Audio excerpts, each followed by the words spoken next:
Hi, Adam DuVander, EveryDeveloper, and I'm going to dive in a little bit to our 30 developer company homepages and specifically look at what I've called the dreaded resources tab.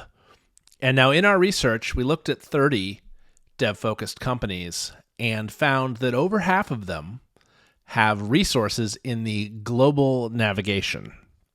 And now, why do I call it the dreaded resources tab then? Well,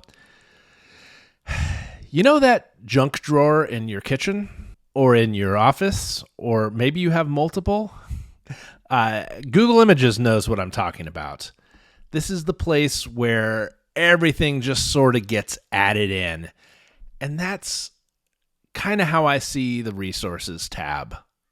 And what we're going to do is we're going to look, you can tell my browser tabs here, I have all of those open, and we're going to go through one at a time. We're going to see, without being snoopy and sneaky, right? You don't go and root in someone else's junk drawer, but we can go looking at the resources menu.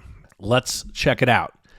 So Algolia has a developers section already here, so that's sometimes where resources gets hidden. But here we go. We can see they have, this is where the company info goes, product resources, which is different from this product over here, and learn and explore. The blog is there, inspiration library, I'm not sure what that is, market reports, customers, this must be like case studies.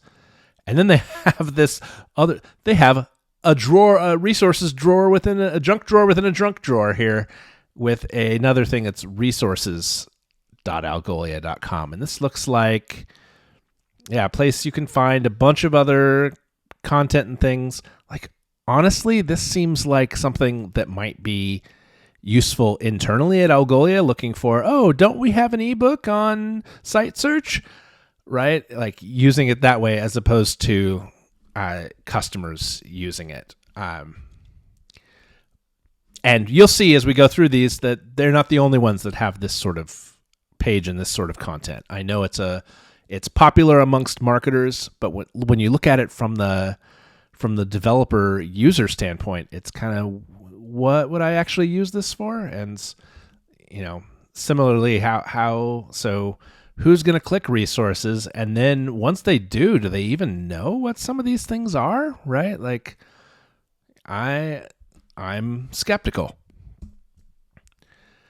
Auth0 bundles docs with resources, which is another thing that we definitely saw in our research. So here you get your standard developer stuff. You know to click on it because it says docs and resources, but there's a little bit of junk drawer here, and these are great pages, right? Like, I obviously love blogs of dev-focused companies, but it's kind of stuffed in here and kind of it's more for the use of the people who are putting together the content than the person browsing it. Okta, a developer dropdown and a resources dropdown, and here looks like help and support. So that's another common one that we saw is using this for resources, but then also they've stuffed in some more of that kind of content library. Who knows what that is, but some more content. That's their, if you go there, it's /resources. So it's their resources within the resources as well. And then, it looks like trainings and things like that here. We'll go a little faster through here as we go. So SendGrid in their resources broken down by, so education, so content, but at least they frame it as education. Support, and then some of the things they want you to see, some of their ebooks. Docs, and content here for Sneak. So Stripe does Right? We're supposed to copy everything Stripe does. They have a resources tab here. What goes in there? It looks like some of it is kind of miscellaneous. So support goes in there, some kind of company info goes in there, and then additional content. Contentful, another one that has the resources within the resources. Again, this is a place for kind of ebooks and things, and the rest of it, yeah, kind of miscellaneous stuff. Although you get here another link to developer documentation and such, I guess, if you had missed it here. And lots of miscellaneous here, though. From Snowflake, this is the place to get documentation, and their developer site is linked from here. And then, of course, they have the resource within the resource. Elastic is also the place to go for documentation and under resources. And then also kind of their community and events sort of stuff gets there. GitLab has this whole thing that breaks out here, and this is definitely docs sort of type of content, right? Get started, learn, although learn goes to, hey, there's learn within learn, and it goes to blog and webcasts and stuff. But then it's interestingly, they lump their sort of company and jobs and stuff all under resources. Launch Darkly, that's where you go for docs and guides, tutorials, blogs, case studies. MongoDB, it's also the home for docs. Here they break it down, and I think this at least is helpful to segment out what are the high level things, right? They don't have enough room in their nav to put docs, community, and education. So they've called it resources, and at least they break it out here. Ideally, they would move one or more of these up, right? Decide which one is the most important, probably docs in my mind. But then the question is, where does the rest of this go? Remember, not everything has to be in your global nav. You have a footer where things can go too. Resources and support is what Postman calls this, and they break it out with learning, which is where you find your docs, community and events, which the blog somehow becomes part of, and then support. Postmark.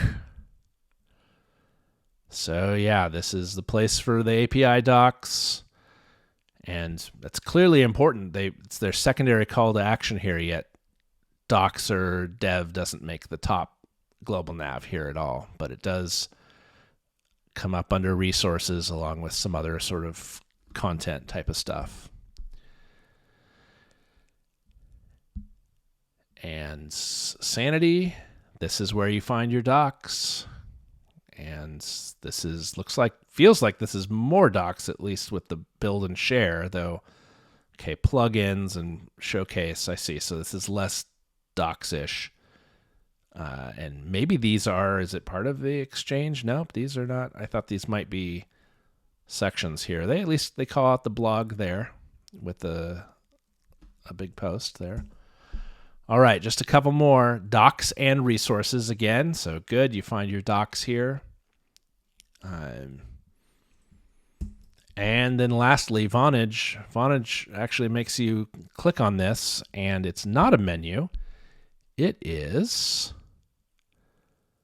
a resources page. So again, kind of the break it down by what do you want to find. And again, you do wonder who is using this, and maybe they've done some user experience studies and shown that people are using it. The fact that they have a developers page separate from the resources, to me, that's good. We saw that several times as we went through. At least the times that I have the biggest problem with are when developers get sort of lumped under resources and somehow as a dev looking at the site for the first time, you're supposed to know, oh, I know, I will find the exact thing I want in the junk drawer. And I just don't think that's a natural process to go through. And so while it is a super popular menu item, I do call it the dreaded resources menu because so often it can go in the wildest of ways. Thanks for checking it out.